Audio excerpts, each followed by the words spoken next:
It vanished. For 7 long months, Voyager 2 drifted silently beyond the edge of our solar system. Disconnected, presumed lost. A ghost ship adrift in the cosmic darkness. NASA braced for the worst. After nearly 5 decades, one of humanity's most iconic spacecraft had gone completely silent. But then, something unexpected happened. A signal returned. Not just a simple ping or a pulse, but a transmission, and not from where it was supposed to be. What came through was more than just data. It was something strange, layered, something no one had ever seen before. The question is no longer why Voyager 2 seemed to turn back. The real question is what it found before that happened. And that answer may be more terrifying than anyone dared imagine.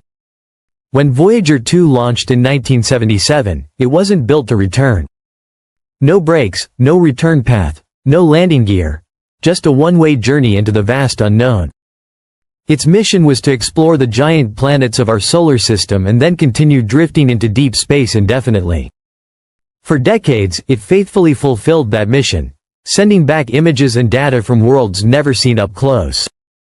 But everything changed in 2018, when Voyager 2 crossed the heliosphere, the boundary where the sun's influence fades and interstellar space begins. Scientists expected a clear, distinct transition. What they found instead was a strange, turbulent environment with unpredictable radiation and a silence so thick, it felt almost deliberate.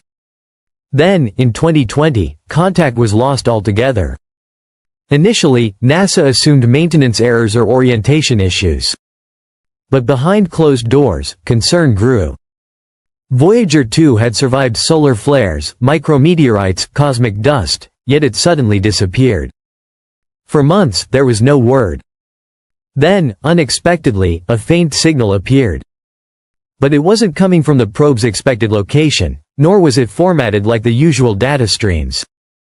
When engineers recalibrated their systems and re-established contact, the transmissions weren't what anyone anticipated.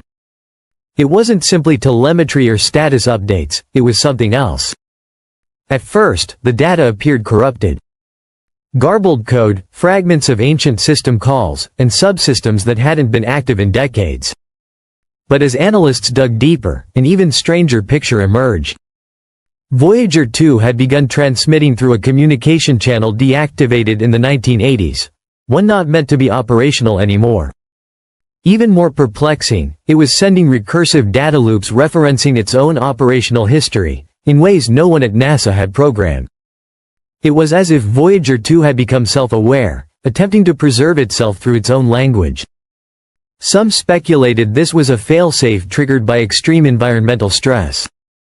Others weren't so sure. The data wasn't random. It followed precise mathematical symmetry, echoed past commands, and behaved more like a response than a malfunction. It was almost as if Voyager had encountered something that understood its systems, and was speaking through it. Not in words, but in digital architecture, patterns, loops, echoes of Voyager's own voice. Suddenly, a spacecraft designed merely to send data had become something far stranger, a possible messenger, or perhaps a mirror. Publicly, NASA maintained calm, calling the phenomenon unexpected but explainable. Internally, however, the situation was far from routine. Voyager 2's signal was rerouted to a restricted group of engineers and analysts with encrypted clearance. Leaks surfaced, terms like unknown interaction detected, command response anomaly, and pre-signal behavior spread quietly. What worried the team most wasn't just the strange data. It was that parts of it seemed to react to commands from Earth before those commands had even reached the probe. This defied not only engineering but the fundamental laws of cause and effect. Quantum theorists were quietly consulted. Ideas like time dilation, nonlinear transmissions, even higher dimensional feedback loops were floated. But one theory stood out. Voyager 2 had encountered something that doesn't exist in space as we know it, some force or intelligence that transcended time, capable of manipulating signals as easily as we manipulate speech. If true, we weren't dealing with a probe that malfunctioned or turned back by chance.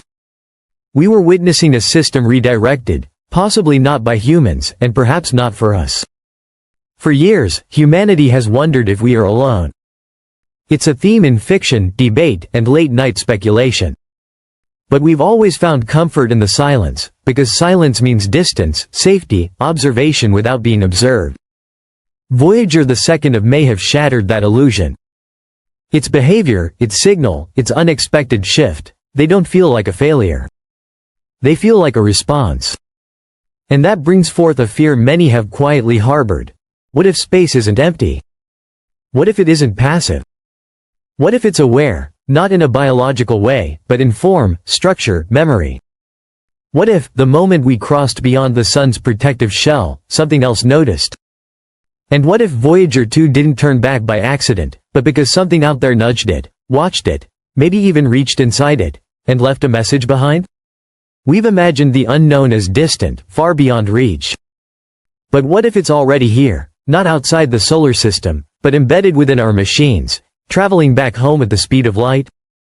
Once Voyager 2's signal was stabilized and decoded, scientists discovered something even stranger. Hidden within the anomaly-laced data stream were numerical sequences that didn't match any NASA system. They weren't hexadecimal codes or packet headers. Instead, they were self-contained, repeating patterns with complex symmetry and disturbing intent. Some of these sequences echoed data Voyager 2 had collected during flybys of Jupiter, Saturn, Uranus, and Neptune. Others referenced measurements the probe was never designed to take. Then came coordinates, values pointing not outward but back toward a precise location beyond Pluto's orbit. This was no error. Voyager 2 had no instruments capable of triangulating that point, nor any mission protocols to send such data. Yet there it was, hidden in chaos, an address marked in space. Some called it a navigation glitch. Others saw it as an instruction. Or worse, an invitation. As simulations ran and data poured in, physicists faced a difficult truth. Much of what we thought about deep space was unraveling. The laws of relativity, signal decay, even radiation behavior in a vacuum didn't fully explain the phenomena recorded. Voyager 2's instruments, primitive by today's standards, had logged impossible fluctuations, sudden energy spikes, polarity reversals, and fields that seemed to shift without source. Some theories suggested gravitational lensing, but no massive bodies were nearby. Others speculated about dark energy ripples or exotic particle interactions. But a small group of scientists dared to suggest something more radical. Voyager 2 had entered, and possibly returned from, a non-physical space. A realm where information exists without matter, where time flows non-linearly, where a signal isn't shaped by distance but by observation itself. That idea sent shockwaves through the scientific community. It hinted at a reality that responds to awareness, a concept many physicists avoid. If true, Voyager's distorted signal was not corrupted data, but a message shaped by the very act of receiving it. Meanwhile, most of the public remained unaware. But those closest to the mission felt the weight. Engineers who had dedicated their lives to Voyager reported unease. Some refused to talk. Others requested transfers. A few vanished from the project entirely. It wasn't burnout. It was existential vertigo, the terrifying thought that a machine they helped build might have become something else, altered by an unknown force. At NASA's highest levels, discussions shifted from analysis to containment, not of the probe but of belief. Because belief is fragile. Science is built on the premise of a stable, predictable universe unmoved by our presence. Voyager 2's signal and its strange new behavior shattered that premise. If a machine can carry signs of non-local intelligence, if space itself can alter a probe, then nothing is truly isolated. We aren't just passive observers. We are connected, interlinked, participating in the cosmos. And once you accept that, the world you return to is never the same. The most haunting moment came weeks later, not from Voyager itself, but from deep space sensors monitoring its trajectory. As Voyager 2 moved away from the mysterious coordinates, the space behind it wasn't empty. Instruments detected faint waves, not gravitational, not electromagnetic, but something new. A distortion trailing the probe like a shadow. Not a field, not a signal, a memory, something that lingered long after Voyager passed, as if space itself remembered the encounter. It didn't fade. It pulsed silently, and then, suddenly, vanished. Not gradually, but instantly, as if a door had closed. That was when many finally understood, the void isn't empty. It never was. It watches. It listens. And sometimes, it responds. What Voyager 2 found wasn't just the edge of our solar influence. It was the threshold of something else. And now, for the first time in human history, we may have crossed it. For nearly 50 years, Voyager 2 was Earth's silent ambassador, a testament to human curiosity, courage, and hope. But now, it has returned not with answers, but with a haunting confirmation. A confirmation that space is not passive. That the void is not empty. That when we reach far enough into the dark reaches back. What Voyager 2 has revealed is not just that we are being watched, but that we have already been seen. That something out there knows our machines, understands our language, and perhaps even waited for one to arrive. The moment contact was restored, the illusion of cosmic silence collapsed, not with a roar, but a whisper. A data stream, a shift, a signal that said, in its own strange way, "You are not alone. Now, we stand at a new threshold." The line between known and unknown, science and myth, wonder and fear. It's behind us now. We have crossed it. Not with a flag or footprint, but with a signal. A question that may never be fully answered. But if Voyager 2 has taught us anything, it's that the universe doesn't need to speak to send a message. Sometimes, all it has to do is turn around. So, what do you believe? Was this just a malfunction, coincidence, or something more?